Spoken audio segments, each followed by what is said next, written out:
Muito bem, amados, graça e paz vos sejam acrescentadas. Pastor Elias Barbosa aqui, vosso conservo em Cristo. E eu estou passando aqui para nós continuarmos. Na outra aula, fizemos toda uma apresentação aí, falamos sobre a missão da igreja. E agora eu já quero ir direto ao assunto para nós continuarmos. O assunto é grande, é denso, é vasto.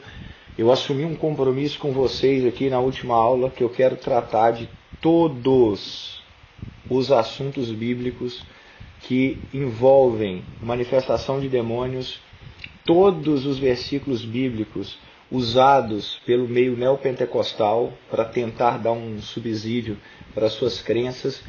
Eu assumi o compromisso aqui de não fugir de nenhum texto, de nenhuma história. Então, fique tranquilo, como eu disse da outra aula, vá acompanhando, não deixe de assistir, assista todos os Spotifys, que no final você vai ver que eu não fugi de nenhum texto e nós apresentamos exatamente o que a Bíblia fala.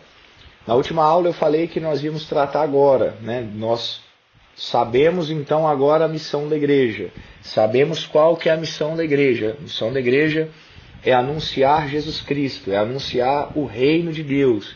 Agora que nós sabemos qual é a missão da igreja, que a missão da igreja não é curar enfermo, não é expulsar demônio, não é beber veneno, não é pegar em serpentes. Isso são sinais que estão dentro da missão da igreja, sinais que acontecem enquanto eu cumpro a missão. A missão é pregar o evangelho a toda criatura, e citei aí todas as bases bíblicas dos evangelhos, de Atos, das cartas paulinas, das epístolas gerais e do Apocalipse. Falei dos dois ministérios que tinham na igreja primitiva. Não existia ministério de cura, não existia ministério de libertação, não existia ministério de oração, tinham dois grandes ministérios, que era o ministério da palavra e ministério do diaconato. Dito tudo isso, que nós já sabemos a missão, estamos construindo o prédio, hein? Estamos construindo o prédio, fundamentado na rocha, que é a palavra, que é Cristo. Então agora que nós já sabemos a missão da igreja, onde está, dentro dessa missão, a cura e a libertação? Vamos então começar aqui a falar alguns pontos. Bom, eu quero dividir em categorias com você, para ficar muito claro, muito didático e muito simples para o seu entendimento e compreensão das Escrituras. Em alguns textos da Bíblia Sagrada, a libertação de espíritos imundos é ligado, anexado, ou talvez até, por que não dizer, subjugado ao assunto cura. Vou falar de novo. Em alguns versículos, em alguns textos, a manifestação ou a libertação de demônios é ligado à cura. Tem textos na Bíblia que subjugam a libertação de demônios à cura. E nós vamos ver isso daqui. Então olha para você ver, em alguns casos, em alguns textos, nós vamos ver aqui que a Bíblia não fala assim, foi liberto do demônio e foi curado da doença. A Bíblia fala, tinha uma doença, o demônio saiu, ele foi curado. O processo inteiro resume em foi curado e não foi liberto, por exemplo. Então, essa é a primeira classe. Depois vamos para frente apresentar o segundo ponto. Então, eu não sei se você já parou para ver isso daí, mas em alguns pontos a libertação ela é colocada aí sub a cura, ok?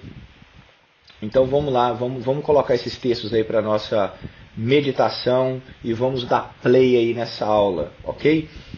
Primeiro texto que eu quero apresentar é Mateus 4, 23 e 24. Mateus 4, 23 e 24. E percorria Jesus toda a Galiléia, ensinando nas suas sinagogas e pregando o evangelho do reino, e curando todas as enfermidades e moléstias entre o povo. E a sua fama correu por toda a Síria. Traziam-lhe os que padeciam, acometidos de várias enfermidades e tormentos, os endemoniados, os lunáticos, os paralíticos, e ele os curava. Olha o processo inteiro. Endemoniado, lunático, paralítico, enfermo, e ele os curava. Você viu que jogou tudo dentro do os curava? Até os endemoniados entrou dentro da parte de cura. Tá? Pastor, mas como assim? Libertação, cura é cura. Vou te mostrar textos aqui que a Bíblia coloca, envelopa a libertação e coloca dentro do assunto cura. Então, o primeiro é esse daqui. Você vê que Jesus está percorrendo as sinagogas para pregar o evangelho do reino. Né? Olha aí a missão, para pregar o evangelho do reino.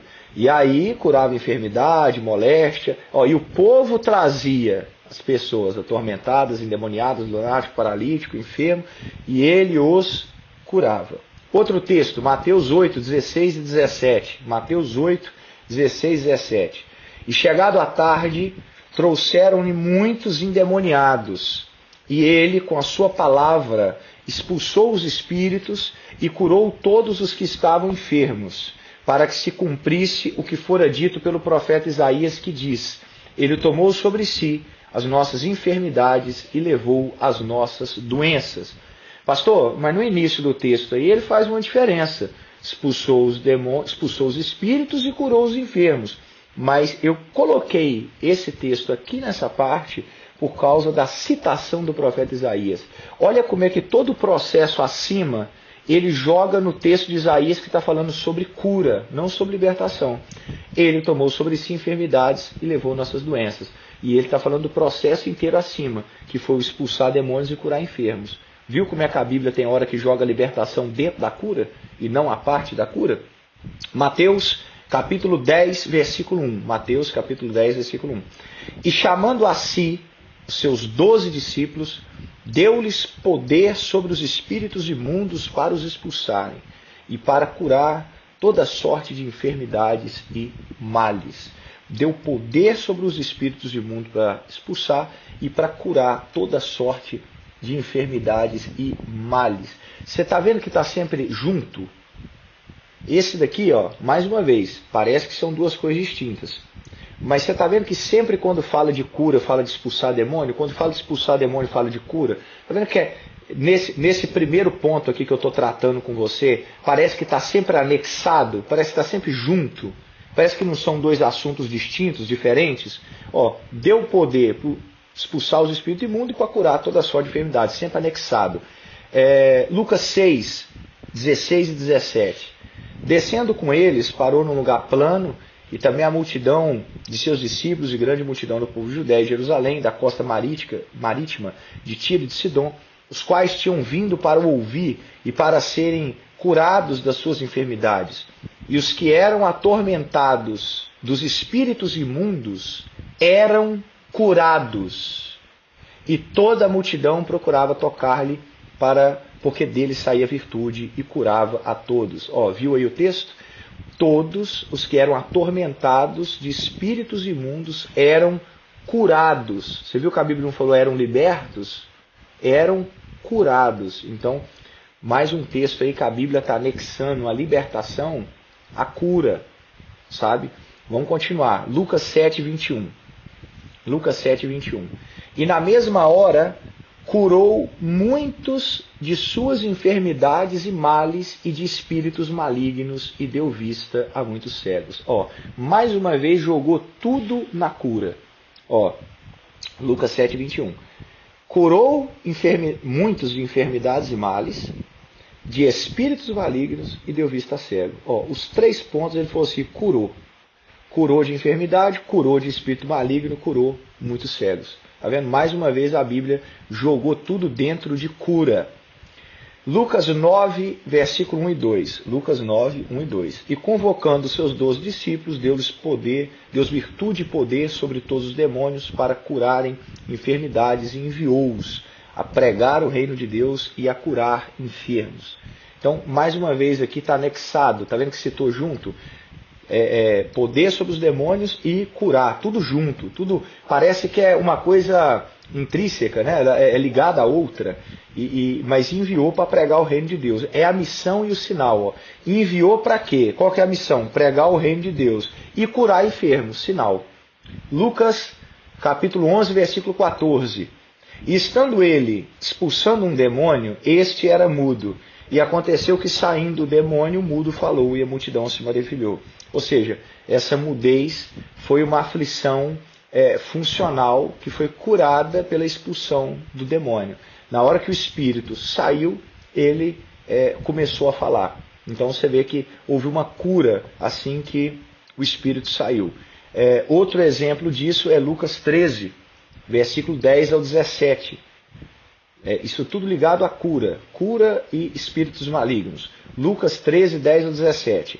Ensinava no sábado numa das sinagogas, e eis que ali estava uma mulher que tinha um espírito de enfermidade, havia já 18 anos.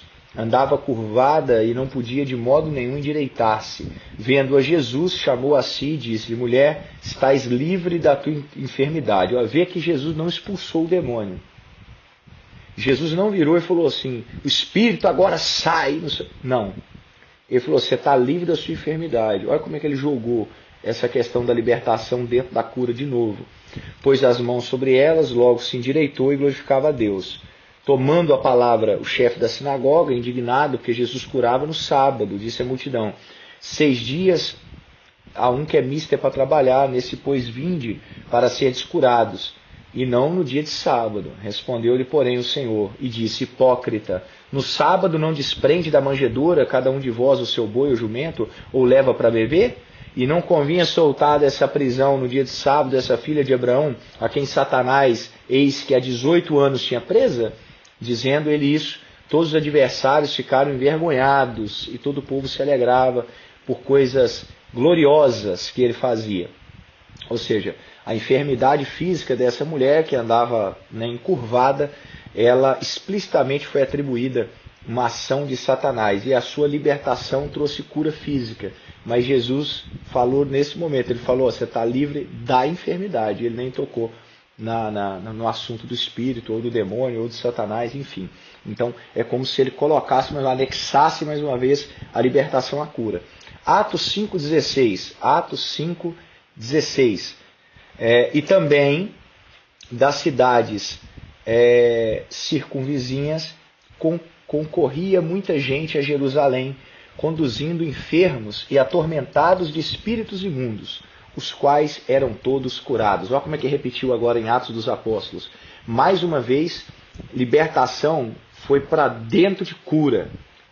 E também das cidades circunvizinhas concorria muita gente a Jerusalém, conduzindo enfermos e atormentados de espíritos imundos, os quais eram todos curados. Quem que era curado? Os de espírito imundo e atormentado e enfermo. Enfermo e espírito imundo, eles eram o quê? Curados. Então, mais uma vez, a Bíblia não fez distinção, mas jogou todo o assunto, libertação, dentro de cura. Ok? Outro texto que eu quero falar com vocês é da mulher cananeia. A mulher cananeia, Mateus 15, 22. Isso aqui é os sinóticos, que repetem a mesma história. 22 e o 28. E eis que uma mulher cananeia que saíra daquelas cercanias clamou dizendo, Senhor, filho de Davi, tem misericórdia de mim, que minha filha está miseravelmente endemoniada. Aí Jesus responde no 28. Então respondeu Jesus e disse-lhe, mulher, grande é a tua fé, faça-te como queres. E desde aquela hora sua filha ficou sã. Como é que jogou de novo dentro da cura. Não falou que a menina ficou liberta. Não falou que o espírito saiu da menina. Não, falou assim, naquela hora a filha ficou sã. Então pegou a libertação, jogou de novo debaixo, no bojo da cura. Marcos, perdão. É a mesma passagem, mas Marcos contando, Marcos 7, 25 ao 30. Porque uma mulher cuja filha tinha um espírito imundo, ouvindo falar dele, foi e lançou aos seus pés. Essa mulher era grega, Ciro-fenícia, de nação. Rogava-lhe que expulsasse de sua filha o demônio. Mas Jesus disse, deixa primeiro saciar os filhos, que não convém tomar o pão dos filhos e lançar os cachorrinhos. Ela, porém, respondeu, disse, sim, Senhor, mas também os cachorrinhos debaixo da mesa comem das migalhas dos filhos. Ele disse, por essa palavra, vai, o demônio já saiu de sua filha. Voltando ela para sua casa, achou a filha deitada sobre a cama e que o demônio já havia saído. Aí agora veio a distinção. Marcos, quando vai citar, ele fala que o demônio saiu dela.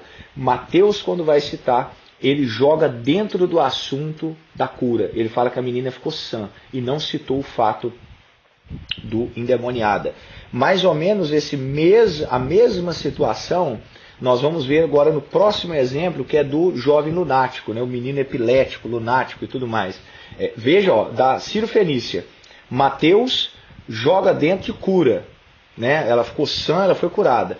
Marcos, quando vai falar, aí ele fala, o demônio já saiu da sua filha e voltou para casa e o demônio tinha saído. Mais ou menos a mesma situação de exemplo é o caso do jovem lunático. Porque quando você vai ver o testemunho de Mateus, olha para você ver a diferença. Mateus 17, 14 ao 18. Mateus 17, 14 ao 18. E quando chegaram à multidão, aproximou-se-lhe um homem, pondo-se de joelho diante dele, dizendo: Senhor, tem misericórdia do meu filho, que é lunático, sofre muito, por muitas vezes cai no fogo, muitas vezes na água. Trouxeram aos discípulos e não puderam curá-lo. Olha de novo, Mateus colocando a libertação debaixo da cura. Então tem relatos na Bíblia que a cura é colocada de uma forma superior à libertação. Superior que eu digo porque está colocando a libertação atrelada a uma cura. Cura física, cura emocional, cura psicológica, cura espiritual. É como se estivesse linkado. Quando a pessoa é curada daquele male, né, daquele espírito imundo, ela também é liberta e tudo intrinsecamente ligado. Okay? Então, quando Mateus vai citar esse caso, ele fala que os discípulos não conseguiram curá-lo. Ok? E aí Jesus respondendo disse: geração incrédula, perversa, até quando estarei convosco, até quando vos sofrerei? Trazei-mo aqui. Jesus repreendeu o demônio que saiu dele, daquela mesma hora o menino sarou. Então, olha para você ver. Mateus ele atrela, né, que os discípulos não conseguiram curá-lo e tudo mais, atrelou mais uma vez a libertação à cura. Agora, os outros discípulos não. Os outros relatos aqui dos sinóticos já colocam diferente, que é Marcos 9, 17 ao 29. E um da multidão respondendo disse: Mestre, trouxe-te meu filho, que tem um espírito mudo. E onde quer que o apanha, despedaça, ele espuma, arranja o dente, fica enfurecido. Falei aos teus discípulos para que o expulsassem. Aqui ele falou, falei para os discípulos para expulsar. E não puderam. Tá vendo? Então aqui já fala que eles tentou expulsar o espírito e não puderam. Então no de Mateus já fala, não puderam curá-lo. Vamos continuar. E ele respondendo disse: geração incrédula, até quando estarei convosco? Até quando vos sofrerei? Trazei-mo. Trouxeram-lhe, e quando ele ouviu, logo o espírito agitou com violência, e caindo por terra, revolvia-se espumando, e perguntou ao pai dele: há quanto tempo lhe sucede isso? E ele disse: desde a infância, e muitas vezes o tem lançado no fogo, na água, para o destruir. Mas se tu podes alguma coisa, tem compaixão de nós e ajuda-nos. Jesus disse-lhe: se tu podes crer, tudo é possível que crê. E logo o pai do menino, clamando com lágrimas, disse: eu creio, Senhor, ajuda a minha incredulidade. Jesus, vendo que a multidão concorria, repreendeu o espírito, dizendo: espírito mudo e surdo, eu te ordeno, sai dele e nunca mais nele entres. E o espírito, clamando e agitando com violência, saiu. Ficou ele como morto, de tal maneira que muitos diziam: está morto. Mas Jesus, tomando pela mão, o ergueu, e ele se levantou. E quando entrou em casa, os seus discípulos lhe perguntaram em particular: por que não podemos nós expulsá-lo? Mais uma vez, não linkou a cura, tá vendo? O relato de Marcos está ligado realmente só à expulsão do espírito. E ele lhe disse: essa casta não pode sair com coisa alguma, a não ser com oração e jejum. Tá? Essa passagem aqui do jovem lunático, eu quero abordar ela com mais detalhes, porque tem muito detalhe aqui para a gente abordar, muito. Mas eu quero abordar com mais detalhes quando eu chegar no ponto que eu quero falar com vocês aqui sobre o jejum. Se o jejum está ligado à libertação, se o jejum está ligado a exorcismo, se o jejum está ligado a expulsar demônios. E aí eu quero minuciosamente ver esse texto aqui com vocês. Então eu vou passar aqui por ele, já vou citar o terceiro sinótico, que é o de Lucas, Mas fique tranquilo, tá? Estou te falando, nada vai escapar aqui desse estudo de libertação. Por isso que é uma imersão sobre esse assunto. Lucas 9, 38 a 43. Eis que um homem da multidão clamou dizendo: Mestre, peço que olhes para meu filho, porque é o único que tenho. Eis que um espírito toma, de repente clama, despedaça, faz espumar e apenas o larga depois de o ter quebrantado. Roguei aos teus discípulos que os expulsassem, não puderam. O relato de Lucas é parecido com o de Marcos. E não puderam. E Jesus, respondendo, disse: Ó geração incrédula e perversa, até quando estarei convosco e vos sofrerei? Trazei-me para cá o teu filho. E quando ele estava ainda chegando, o demônio derrubou, agitou com violência, mas Jesus repreendeu o espírito imundo, curou o menino. Curou o menino. Aqui Lucas já dá só uma pitada aqui do curou o menino e entregou o seu pai. E todos se maravilharam da majestade de Deus. E estando todos maravilhados de todas as coisas que Jesus fazia, disse ele aos seus discípulos. Ok? Então aqui eu quis citar esses exemplos de momentos de libertação que foram colocados dentro do bojo da cura. Citou e tudo mais, demônios endemoniados e enfermos e foram curados, ou seja, colocou dentro. Esse é o primeiro tópico aqui. Agora eu quero citar os versículos que separam uma coisa da outra. Separa o expulsar demônio para o curar enfermos. Depois eu vou explicar por que eu estou abordando esses textos aqui com você. Mateus capítulo 10, versículo 8. Aqui já separa. Curar enfermos, limpar leprosos, expulsar demônios, de graça receber, de graça dai. Então você vê que tem três separações aqui. Curar enfermo, limpar leprosos, expulsar demônio. E de graça receber, de graça dai. Um texto sinótico. O que é sinótico? É que se repete nos evangelhos. Então o texto sinótico é você ver aqui o ministério tanto de cura, ministério não, né? Você vê os sinais que Jesus operava, tanto de cura quanto de libertação. No caso de Jesus, Marcos 1, 32 ao 34, depois nós vamos ler Lucas 4, 40. E tendo chegado à tarde, ao pôr do sol, traziam de todos os que estavam enfermos e endemoniados.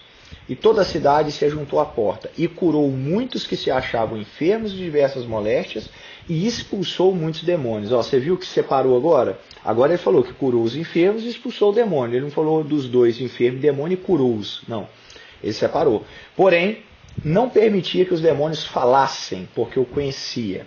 Então, ele não deixava os demônios falar. Tá? Depois nós vamos chegar também numa parte aqui dessa imersão, que nós vamos falar dessas entrevistas com o diabo, tá? Porque você vê, em vários casos aqui, Jesus não deixa os demônios falarem. Tá? Lucas 4,40, ao pôr do sol, é o mesmo texto, né? Todos os que tinham enfermos, estavam enfermos de diversas enfermidades, los traziam. E pondo as mãos sobre cada um deles, os curava. E também de muitos saíam demônios, clamando e dizendo: Tu és o Cristo, Filho de Deus. E ele os repreendia e não deixava falar, porque sabia que ele era o Cristo. Então, mais uma vez aqui nós temos separação de um e de outro. Tá? Na comissão dos 12, também há a separação, que é Marcos 3, 14 e 15. Nomeou 12 para que estivessem com ele e os mandasse a pregar. Essa é a missão. E os mandasse a pregar. Aí vem os sinais. E para que tivessem poder de curar as enfermidades e expulsar demônios. Separou. Lucas 9:1. E convocando seus 12 discípulos, deu-lhes virtude, poder sobre todos os demônios e para curar enfermidades. Poder sobre todos os demônios e para curar enfermidades. Agora veja um detalhe aqui. Veja um detalhe. Lucas 9:1. Deu-lhes virtude e poder sobre todos os demônios. Eu estou falando que nós ainda vamos voltar no texto do jovem lunático e esmiuçar esse texto parte a parte. Mas olha aqui a comissão. Deu-lhes poder sobre todos os demônios. Não é sobre alguns. É sobre todos. Ué, pastor, mas o texto que está falando que eles não conseguiram expulsar. Nós vamos voltar no texto, mas já estou te falando aqui que deu poder sobre todos. Depois nós vamos entender o que aconteceu lá no jovem lunático. Marcos, capítulo 6, versículos 7 e 13. Chamou a si os 12, começou a enviá-los de dois em dois e dava-lhes poder sobre os espíritos imundos. E expulsaram muitos demônios e ungiam muitos enfermos com óleo e os curavam. Nota que no Novo Testamento para a igreja, ungir com óleo é só para enfermo, tá, irmão? Então, não entra nessa de ungir casa, ungir umbral, ungir celular, ungir carro, unção é para enfermo, tá? Mas unge aqui minha mão. Para quê? A mão tá doente? Não, é porque é para mim escrever melhor, é para mim prosperar. Não dá. Então, unção é para enfermo, ok? Então, deu-lhes, enviou de dois em dois, deu poder sobre os espíritos, expulsava e ungia com óleo os enfermos. Você vê que tem distinção. Poder sobre os espíritos imundos, expulsava os demônios, ungia o enfermo. Separou. Ok? Então essa é a parte que é separado. Lucas 10:17. Lucas 10:17. Voltaram os 70 com alegria, dizendo: Senhor, pelo teu nome até os demônios se nos sujeitam. Pelo teu nome até os demônios se nos sujeitam. Okay? Mais uma vez, agora só citou mesmo o fato do demônio, a comitiva dos 70 que está voltando. Né? Então, até agora, só citou os demônios. Atos, capítulo 8, versículos 6 e 7. Inclusive, quando eu for explicar o texto lá do jovem lunático sobre o jejum, eu vou citar esse aqui dos 70, viu? Fica aí para você já ir pensando. Eu vou citar esse dos 70 para explicar o do Marcos. Atos 8, 6 e 7. E as multidões unanimamente prestavam atenção ao que Filipe dizia, porque ouviam e viam os sinais que ele fazia. Porque, olha para você ver, eles prestam atenção no que Filipe diz, porque viam os sinais. O sinal é para te jogar para a mensagem. O sinal é para te jogar para o evangelho pregado. Por isso que o sinal não é a missão é pregar o evangelho. Tá? Pois que os espíritos imundos saíam de muitos que os tinham, clamando em alta voz, e muitos paralíticos e coxos eram curados. Então olha para você ver, eventos distintos. Espírito imundo saía gritando e paralítico e coxo era curado. Atos dos Apóstolos 16 ao 18. E aconteceu que, indo nós à oração, nos saiu ao encontro uma jovem que tinha espírito de adivinhação e que, adivinhando, dava grande lucro aos seus senhores. Está seguindo a Paulo e a nós e clamava. Seguiam, a Paulo e a nós e clamava: Estes homens são servos do Deus Altíssimo, que nos anunciam o caminho da salvação. E isso fez por muitos dias. Mas Paulo, perturbado, voltou-se e disse ao Espírito: Em nome de Jesus Cristo, te mando que saias dela. E na mesma hora saiu. Olha que legal. Não precisou ser de sexta-feira. Não precisou jogar sal. Não precisou de Paulo fazer um jejum de um mês. Não precisou de Paulo saber o nome do demônio, o nome da entidade, que área que trabalha, se era territorial de Filipos. Não precisou de nada disso.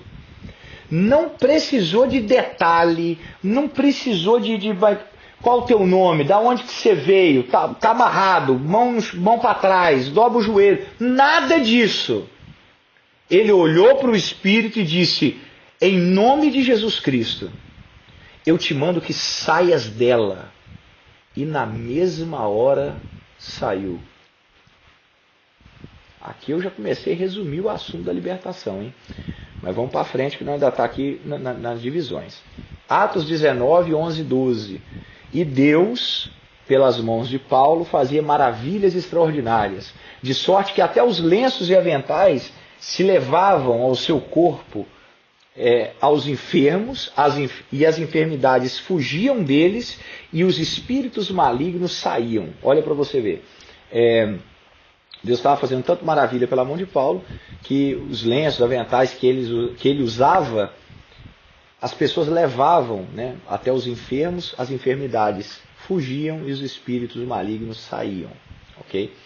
Então, esse daqui é o segundo ponto. Então, primeiro ponto é os versículos que atrelam a libertação dentro da cura. A segunda levada aqui de versículos é os versículos que eu estou citando que separa. Tá? Ó, você está tendo uma sistematização aqui agora sobre libertação bíblica. Você vê que eu não estou citando nenhuma experiência pessoal. Ah, um dia eu entrei numa casa. Não. Estou citando Bíblia.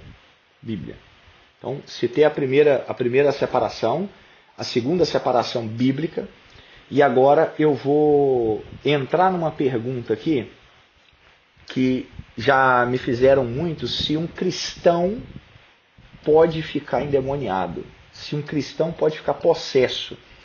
Pastor, um cristão pode ficar possesso?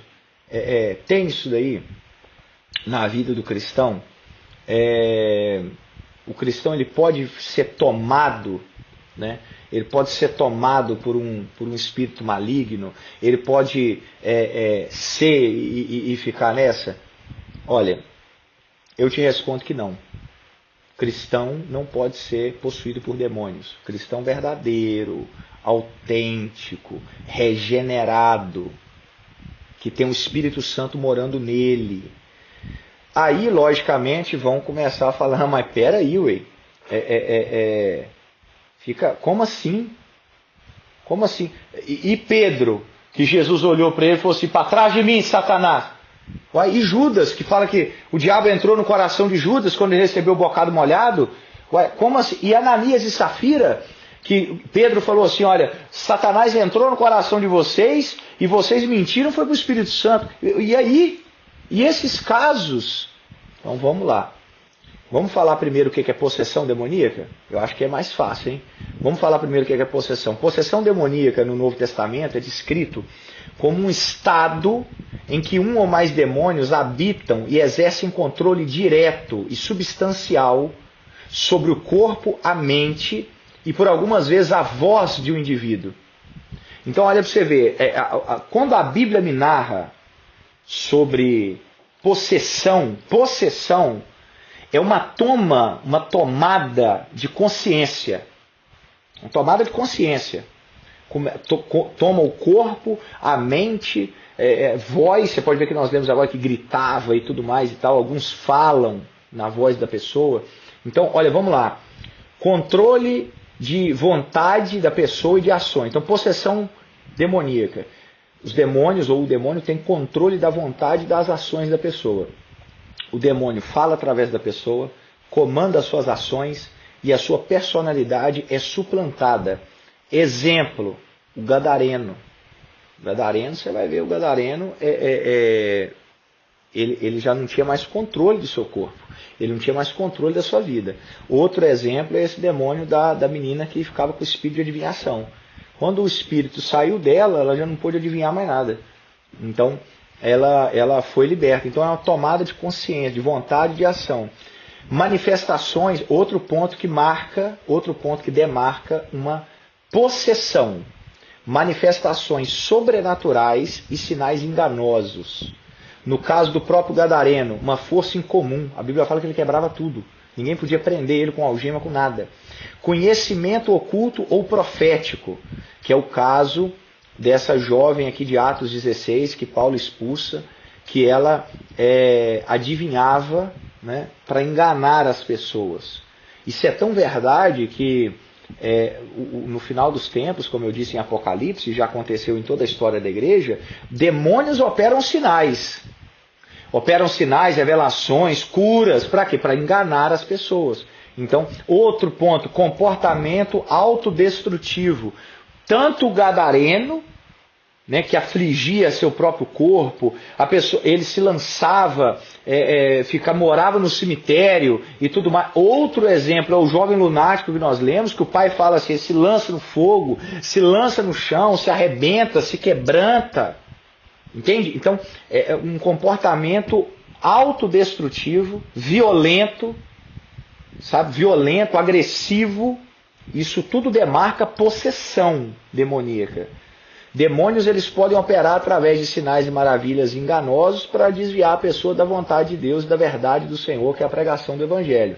Mas operam esses sinais para isso, para te tirar da verdade, do foco, mas uma pessoa possessa, além de os demônios ou o demônio ter controle da vontade, das ações, da consciência da pessoa. A pessoa fala, Uai, o que aconteceu? A pessoa nem sabe onde está, não sabe o que aconteceu, o que foi, que não foi ela que fez. Pode demarcar uma possessão demoníaca, porque rouba a consciência da pessoa. Manifestações sobrenaturais e sinais enganosos, afligir a pessoa. Possessão aflige a pessoa. Pode causar cegueira, mudez, convulsões, tormento mental, emocional, extremo, onde a raiz do problema é claramente a presença de um espírito maligno. Não estamos falando que toda doença aqui é porque a pessoa está com um demônio ali. Não. Em alguns casos, coisas extremas, específicas, como nós vimos os textos aqui que alienam a libertação, a cura, como nós vemos o texto da mulher que andava encurvada, como nós vemos o texto do próprio jovem lunático, como nós vemos o texto, vários casos que nós citamos aqui de pessoas que tinham a doença, na hora que foram libertas a doença saiu, ok? Então, esses casos aqui, então não é todo caso, senão você pode pensar, nossa, então a pessoa está doente, é demônio. Não. É casos específicos e extremos. E outro ponto que pode caracterizar uma possessão é a identidade daquela pessoa subjugada. Em casos mais severos, a pessoa que está possessa, ela parece perder a sua própria identidade, a sua própria voz, sendo o demônio que se manifesta, quando grita e tudo mais. Então, isso aqui é possessão demoníaca, ok? Isso daqui que eu acabei de te falar, um cristão verdadeiro, regenerado, habitação do Espírito Santo, nunca ele vai ser possesso, tá? Ué, mas como assim, pastor? Não vai, porque dentro dele tem o Espírito Santo. O Espírito Santo não divide casa. O Espírito Santo fica com a sala, com o quarto, aí o demônio fica lá mais para a cozinha, banheiro. Não existe isso. Aonde o Espírito Santo mora e habita, é só ele. Mas, então o que pode acontecer com o cristão? E os textos lá de Pedro, de Judas, que o senhor não explicou? Aí eu vou te falar o que pode acontecer com um cristão. Ele sofrer de influência demoníaca. Há uma diferença de possessão e influência. Possessão é descrito na Bíblia, por isso aqui que eu te falei. Agora, influência é a ação de demônios em tentar enganar, persuadir, incitar indivíduos ao pecado, à descrença, sem que haja habitação, sem que haja controle total. Influenciar não é o demônio habitar. Jogar uma ideia, uma seta, não é tá possesso, é diferente. Influência de possessão. Então, influência é uma operação, é uma atuação dos demônios externa. Possessão é interna, está morando. Possessão é interna, influência é externa. Embora possa ter um impacto profundo, essa influência possa ter um impacto profundo na mente, nas emoções da pessoa, se a pessoa abrir o coração para a influência que Satanás está lançando, que os demônios estão lançando, pode ter um perigo gravíssimo na vida da pessoa. Então, vamos falar aqui de tentação, vamos falar aqui de sugestão, né? Nós estamos falando de influência. Dentro da influência tem o quê? Tentação e sugestão. É o que Satanás tentou fazer com Jesus no deserto. Satanás não entrou. Não, Satanás ele lançou seta. Ele lançou sugestão. Ele virou e falou, olha aí, transforma a pedra em pão. Isso é influência maligna. Lançar uma ideia. Pula daqui de cima, porque se você pular, ele vai dar ordem aos seus anjos. Influência maligna. Sabe? No caso de Judas, ele encheu o coração de Judas, ele entrou no coração de Judas colocando a ideia da traição. A ideia da traição dias antes de Jesus dar o bocado molhado. Ele está lançando essa ideia da traição no coração de Judas já tem uma temporada. Lançando, falando, vai lá e tudo mais e tal. Ou seja, influência maligna. Mas quem que foi andando até os sacerdotes? Judas. Quem que pegou as 30 moedas? Judas. Não estava possesso. Ele não estava sem consciência. Ele não estava, ele estava consciente. E ele foi até lá e fez, mas foi influência maligna. Encheu o coração. Quem que encheu o coração de Ananias, Safira, para mentir? Satanás. Mas foi o quê? Influência. Satanás lançou a seta. Eles deixou cair para o coração, combinaram entre si, vamos fazer isso mesmo? Vamos, né? Não, é bacana, eu acho que é legal, vamos fazer então. E pegaram e foram lá e fizeram. Satanás lançou uma influência e eles pegaram. Ok? Então, são exemplos de sugestão maligna, que o diabo vai lá e sugere uma ideia. Isso aqui é um perigo, porque eu acho engraçado que isso aqui é um perigo, porque ninguém fala, né? Ninguém fala. Você acha que a atuação de demônio é só a pessoa cair no chão, babando, gritando, mão para trás. Não. Satanás ele tenta lançar essas influências.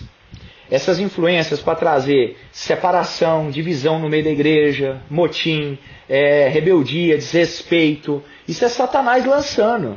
E tem muitas pessoas, cristãos, que não são possessos por demônio, porque não é possível. Mas caem na influência do maligno. Caem na sugestão do maligno.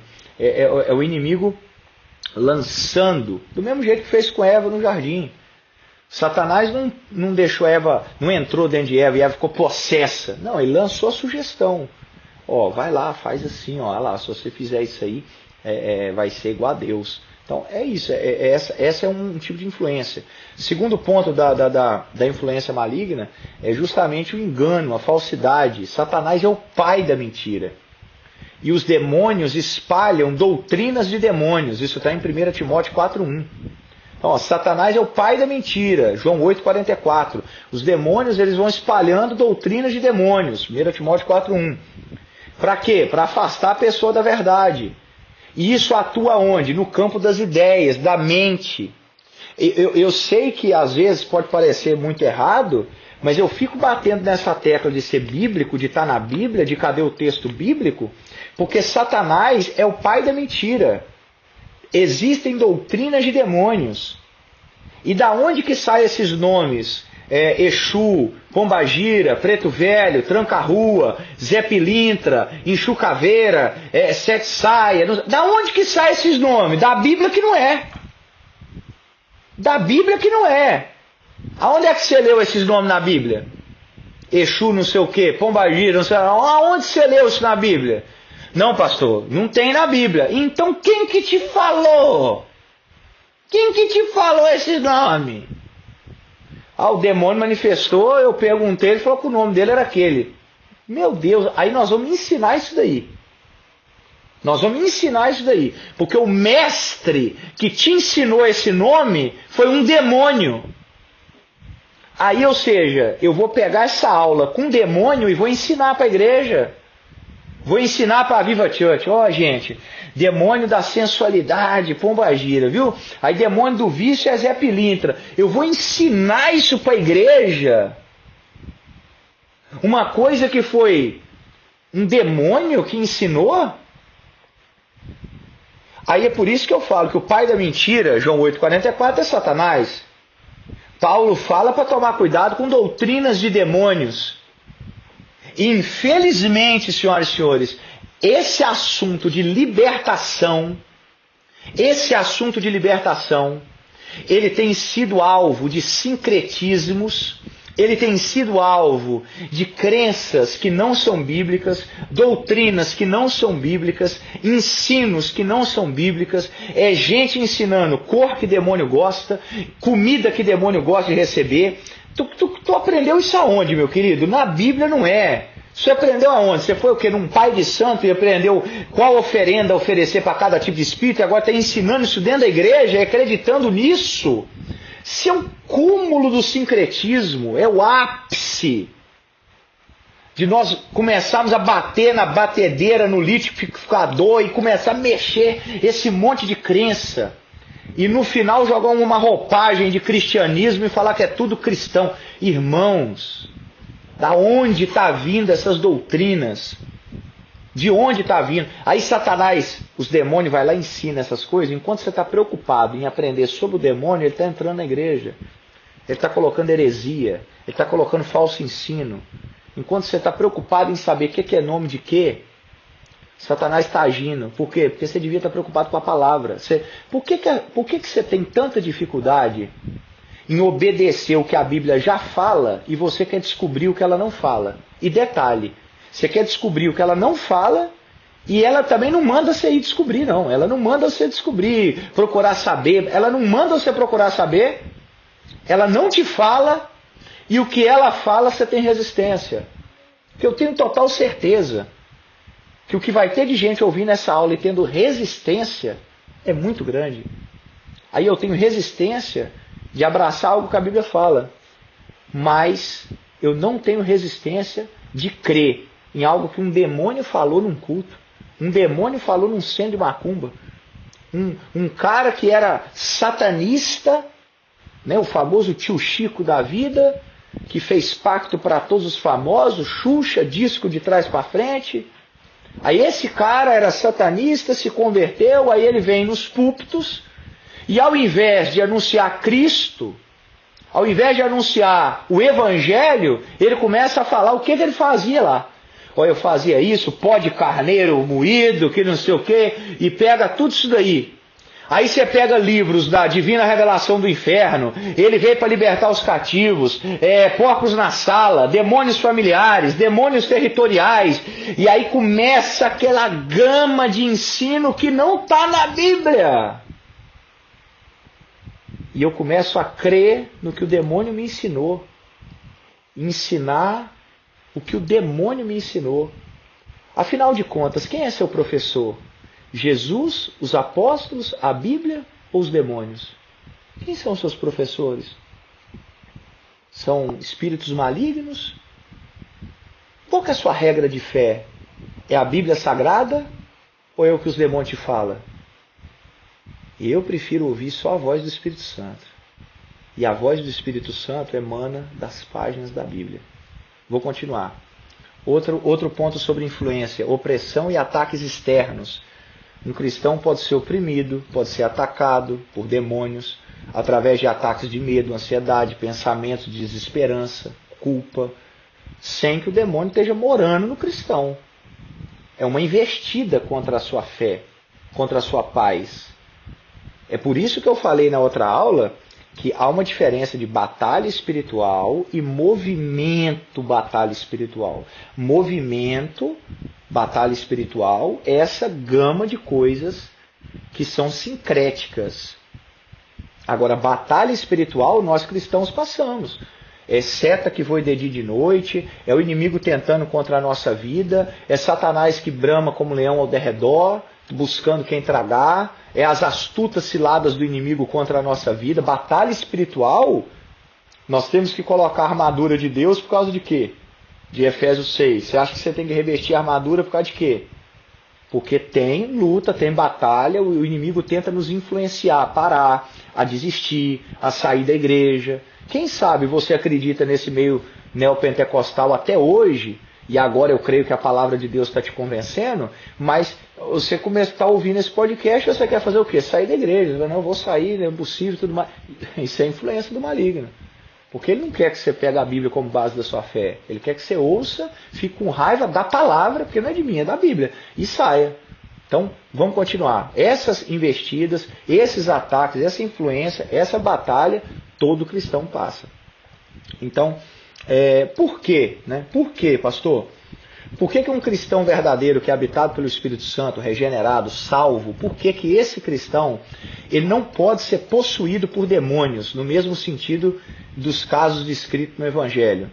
Vou te falar alguns textos aqui. 1 Coríntios, capítulo 6, versículo 19. 1 Coríntios 6, 19. Ou não sabeis que o vosso corpo é templo do Espírito Santo, que habita em vós, proveniente de Deus, e não sois de vós mesmos. O Espírito Santo habita em nós. Se o Espírito Santo habita em nós, ele não divide casa, pode ficar tranquilo. Não tem como a pessoa ter Deus, ter o Espírito Santo no coração e demônio ao mesmo tempo. Então, cristão verdadeiro não fica endemoniado. João 14, 16, 17. E eu rogarei ao Pai, e ele vos dará outro Consolador, para que fique convosco para sempre, o Espírito de verdade, que o mundo não pode receber, porque não vê nem o conhece, mas vós os conheceis, porque habita convosco e estará em vós. O mundo não recebe. Então o mundo está com o quê? Está com o maligno. Então o maligno ele não tem contato com o Espírito Santo, não há comunhão entre luz e trevas. Romanos 8:9. Vós, porém, não estáis na carne, mas no Espírito, se é que o Espírito de Deus habita em vós. Mas se alguém não tem o Espírito de Cristo, esse tal não é dele. Então peraí. Vocês, porém, não estão na carne, mas no Espírito. Tá? Aí vem o questionamento, se é que o Espírito habita em vós. Mas se alguém não tem o Espírito de Cristo, esse tal não é dele. Então, se tem o Espírito de Cristo, é de Deus. Ele habita em você, é de Deus. Quer ver mais um texto, que eu acho que esse aqui para mim é a tampa do caixão batendo? Efésios 1:13. Efésios 1:13. Cristão pode ficar possesso por demônio? Efésios 1:13. Responde para a pessoa. Não precisa nem citar os outros, não. Os outros que eu citei, não precisa nem citar. Lê só Efésios 1:13. Em quem também vós estáis, depois que ouvistes a palavra da verdade, o evangelho da vossa salvação, e tendo nele também crido, fostes selados com o Espírito Santo da promessa. Você foi selado. No momento que você ouviu a palavra, creu nele, você foi selado pelo Espírito Santo. Selado quer dizer que você tem agora propriedade. E você é propriedade de Deus. Então, a presença do Espírito Santo no crente, ela estabelece essa propriedade divina sobre a pessoa. É um selo, meu irmão. Esse selo é um selo de segurança. O corpo do crente, o coração, a mente, é de Deus. É templo de Deus.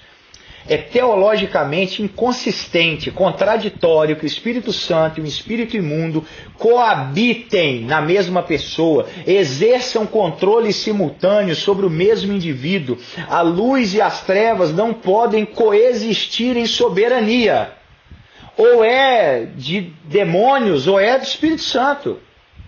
Não tem como. É de Deus, aí o demônio fica possesso, aí o demônio vai lá, se apossa dele e fica nessa. E Deus, aí o demônio, não existe isso.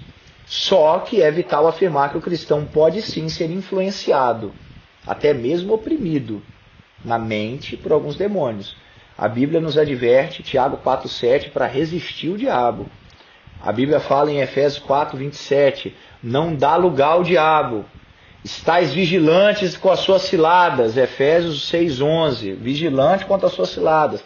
Essas advertências é direcionada aos crentes, por causa da influência externa, tentação.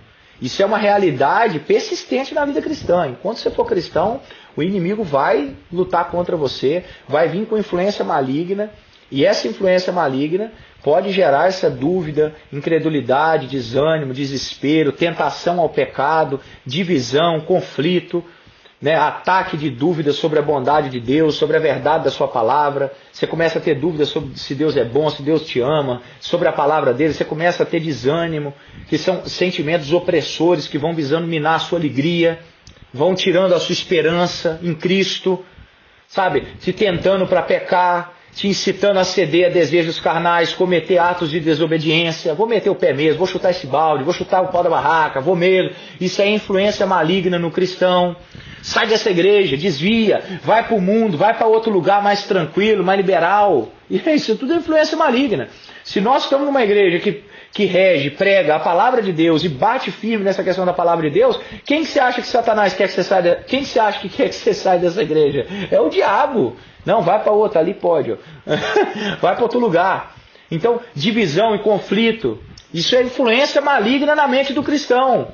Fazendo fofoca, calúnia, promovendo contenda dentro da comunidade. Aqui em Bruxelas não tem, mas no Brasil tem pessoas que atravessam bairro para fazer fofoca, contenda.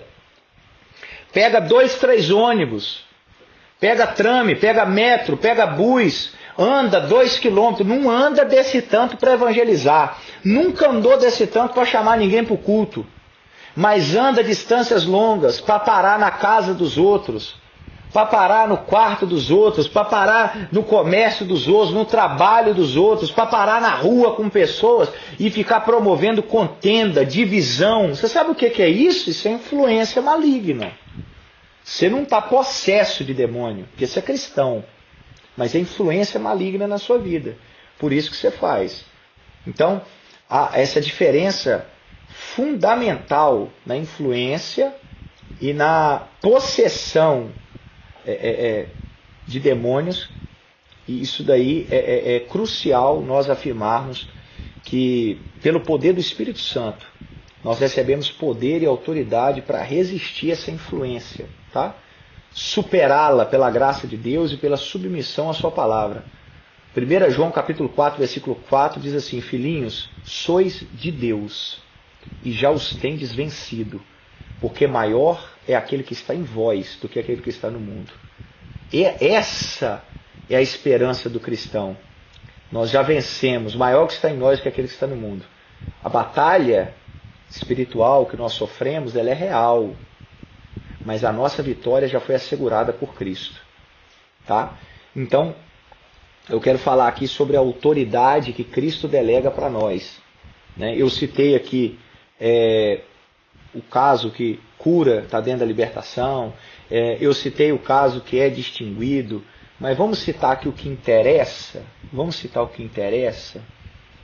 O poder para expulsar demônios e curar enfermidades não era inerente aos discípulos, mas uma autoridade expressamente delegada por Jesus Cristo. Jesus é a fonte da autoridade, tanto no céu quanto na terra. Vou te dar uns textos aí, Mateus 28, 18. E chegando-se Jesus falou-lhes dizendo: é-me dado todo o poder nos céus e na terra. Mateus 10, 1. Chamando os 12 discípulos, deu-lhes poder sobre os espíritos imundos para os expulsarem e para curarem toda sorte de enfermidades e males. Marcos 3, 14, 15. Nomeou os 12 que estivessem com ele.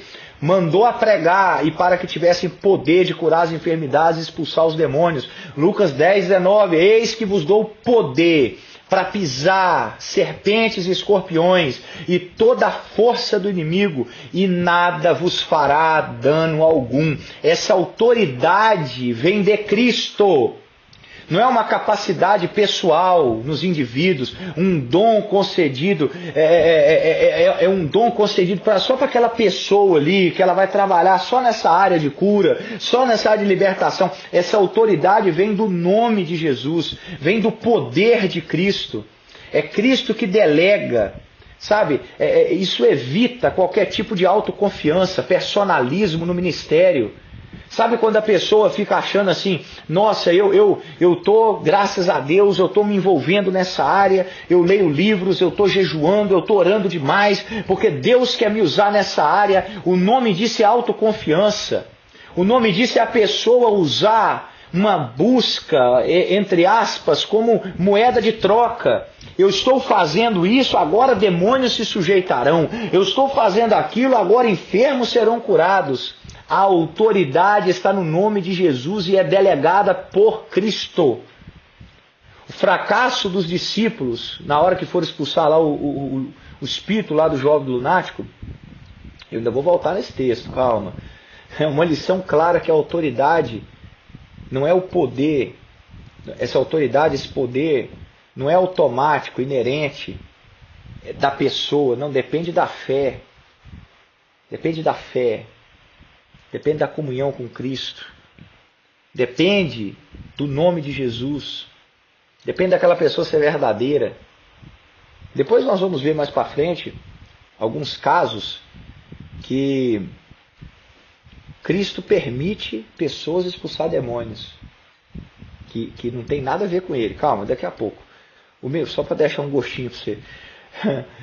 O ministério, né, o ministério da pregação da palavra de Deus, ele traz esses sinais. E esses sinais são para quê? Para evidenciar que o reino de Deus chegou.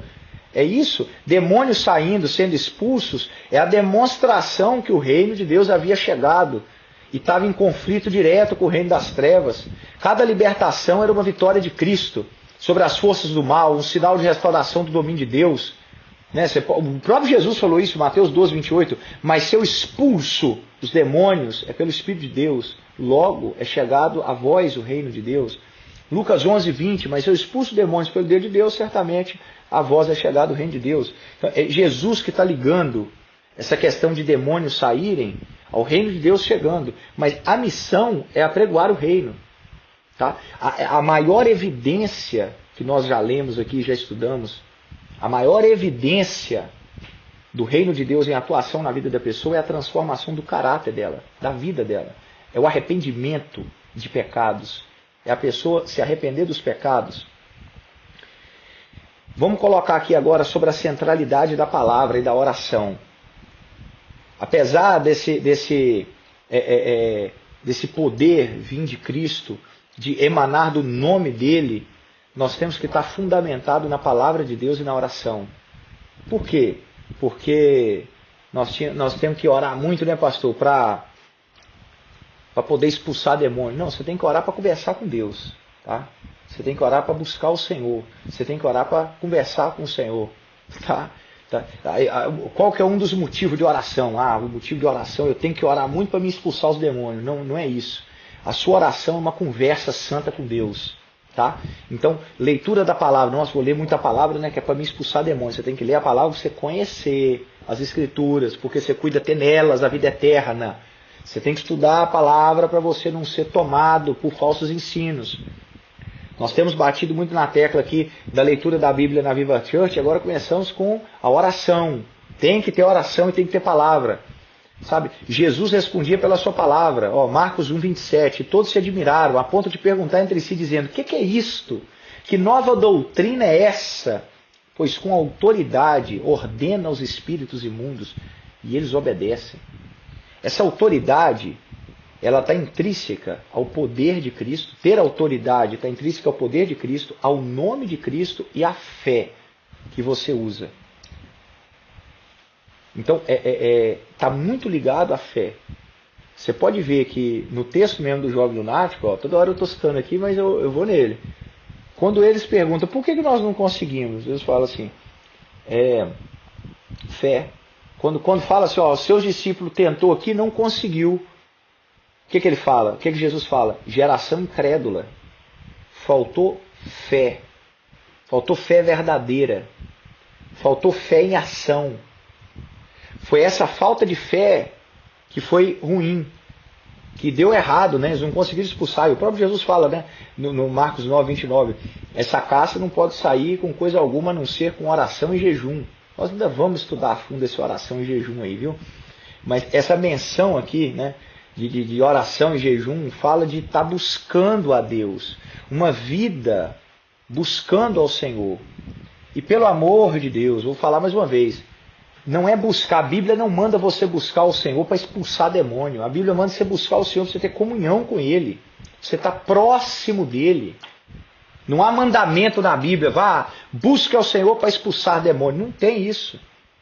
Então nós buscamos a Deus para ter comunhão. Nós temos que ter comunhão, estar próximo. Vou falar mais um ponto aqui, que é o triunfo de Cristo na cruz, que derrota Satanás. Você tem que estar em oração, tem que estar estudando a palavra, você tem que jejue, você é cristão, jejue, tá? Busque ao Senhor, mas não é orar para expulsar demônio, não é jejuar para expulsar demônio, não é ler Bíblia para poder expulsar demônio, você tem que ler Bíblia para conhecer o Senhor, jejuar para buscar o Senhor, orar para buscar ao Senhor. Mas da onde que vem o triunfo? O triunfo é Cristo. A derrota decisiva de Satanás e de todas as suas hostes ocorreu na cruz, na ressurreição de Cristo. Sabe? Hoje, você expulsar um demônio, você está apenas aplicando na prática uma vitória que já foi conquistada. Você acha que a vitória acontece quando você expulsa o demônio? Não, a vitória aconteceu na cruz. Colossenses 2,15. E despojando principados e potestades, os expôs publicamente à vergonha e deles triunfou em si mesmo. Isso é Cristo. Hebreus 2,14. E visto como os filhos participam da carne e do sangue, também ele participou das mesmas coisas, para que pela morte aniquilasse o que tinha o império da morte, isso é o diabo. Aí o diabo tinha o império da morte. Aí ele morreu para arrebentar, aniquilar com o diabo que tinha o império da morte. Ou seja, hoje o que o diabo tem? Nada. A única coisa que o diabo tem hoje é a promessa. Você sabia disso? A única coisa que o diabo tem hoje é uma promessa. Qual promessa? A promessa que Paulo falou assim, olha, em breve o Deus de paz esmagará Satanás debaixo dos nossos pés. A promessa que o diabo tem hoje é de Apocalipse 20, que ele vai ser lançado no lago de fogo. O diabo hoje não tem a chave do inferno, não tem a chave da morte, o império da morte que o diabo também foi tirado. O diabo não tem mais nada. A única coisa que o diabo tem hoje é a promessa que ele vai ser lançado no lago de fogo, porque derrotado ele já foi na cruz. Aleluia.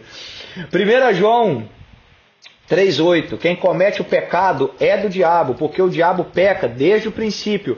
Para isso o Filho de Deus se manifestou, para desfazer as obras do diabo. Ele já desfez.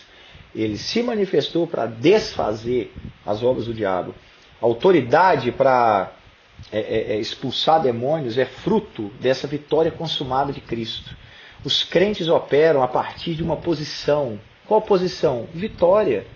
Não é uma luta incerta contra o diabo. Vamos lutar contra um demônio aqui, mas vamos lá, não sei quem que vence. Não, essa vitória já foi decretada. Nós não estamos entrando numa guerra que a gente não sabe quem que vai ganhar. Essa vitória já foi conquistada na cruz. O clamor, quando você expulsa, fala assim, em nome de Jesus, não é uma fórmula mágica, não é um pirlim-pim-pim que você bate a varinha mágica, não. É uma declaração da autoridade, da vitória de Cristo sobre as trevas, a qual, essa vitória, os demônios têm que se sujeitar a ela. Então, o que eu termino essa aula, porque nós já estamos com 1h06, o que eu termino essa aula falando é que você deve buscar discernimento espiritual. Esse dom do Espírito quase não é buscado nos dias de hoje. Busca discernimento, irmão. Busca discernimento para saber se a profecia é de Deus. Busca discernimento para saber se é possessão maligna ou se é só influência. Busca discernimento de você olhar e saber se é Deus ou não. Busca. Tem muita papagaiada que os outros estão falando que é diabo, que é demônio, e não é. Eu mesmo já tive num culto, olha aí, primeira experiência pessoal, eu tive num culto que a mulher começou lá, rodou uns 6 obreiros em volta, mas lotado, né? Muita gente, umas 600 pessoas no culto, e vai, moral da história, foram lá me chamar, eu só fui pregar no culto. Me chamaram, falaram, pastor, tem uma mulher lá endemoniada e não sai de jeito nenhum, e só podia ir lá expulsar. Vê lá se o senhor consegue. Eu falei, tá bom. Aí fui, né? Cheguei, tá lá a mulher, aquela coisa rangendo e moendo, quase que latindo, igual um pitbull. Aí eu cheguei, baixei perto dela, os obreiros segurando, aquele movimento, eu falei, não, pode soltar, solta ela. Aí soltou, coloquei a mão na cabeça dela e falei assim, em nome de Jesus, sai. O demônio continuou. Eu falei, em nome de Jesus, sai. Continuou. Eu falei, rapaz, não está endemoniada não. Não está endemoniada. Sabe por que não está endemoniada? Porque não existe um tipo de demônio híbrido que nasceu agora esses dias no inferno que não se sujeita ao nome de Jesus. Não existe esse demônio. Eu cheguei no pé do ouvido dessa mulher e falei baixinho. Falei assim, olha, eu vou te falar baixinho porque eu não quero te fazer passar vergonha. Não há demônio que não obedeça o nome de Jesus. E não é por causa de mim que estou falando, é por causa do nome de Jesus.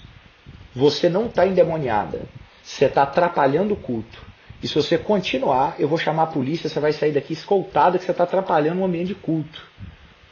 Mas, para você não ficar sem graça, eu falando no pé do ouvido da mulher, mas para você não ficar sem graça, eu vou fingir que você está endemoniada, eu vou expulsar de novo. Você finge que o demônio saiu e levanta. Aí eu afastei a boca assim do ouvido dela e gritei, em nome de Jesus, sai! O que aconteceu? Exatamente. Ela deu meio que uma espreguiçada. Deu meio que uma espreguiçada. Eu estou liberta. Amém. Glória a Deus, igreja. Você precisa de discernimento espiritual para parar de acreditar em toda a patavina que você fica vendo em YouTube, em canal de televisão, de igreja neopentecostal, lendo em livro. Para de discernimento espiritual, meu irmão, e Bíblia na mão. Então, é muito importante ter esse discernimento de opressão, de possessão, de influência. É muito importante, tendo sempre, meu irmão, a sobriedade nas Escrituras, sempre dependente do Espírito Santo. O objetivo final não é apenas uma libertação de uma pessoa, mas é a integração dessa pessoa no corpo de Cristo, para que ela possa crescer na graça, no conhecimento, vivendo debaixo do senhorio de Cristo e do Espírito Santo. Eu termino agora essa aula, que está com 1h10. Na próxima aula, eu vou vir trazendo a resposta, trazer a resposta para a seguinte pergunta. A Bíblia descreve como o demônio entra em alguém? A Bíblia, por acaso, descreve como é que uma pessoa fica endemoniada? Como é que o demônio entra nessa pessoa? E agora? E o demônio entra nessa pessoa e acontece o que com essa pessoa? Você viu que eu citei aqui os casos que a libertação da pessoa está ligada à cura, né? Mas e os casos que o demônio é só demônio, não está ligado à cura? Ou seja, o demônio não estava causando uma doença nessa pessoa. Então o que esse demônio causa? Próxima aula. Então tem o demônio que a Bíblia coloca que causava doença.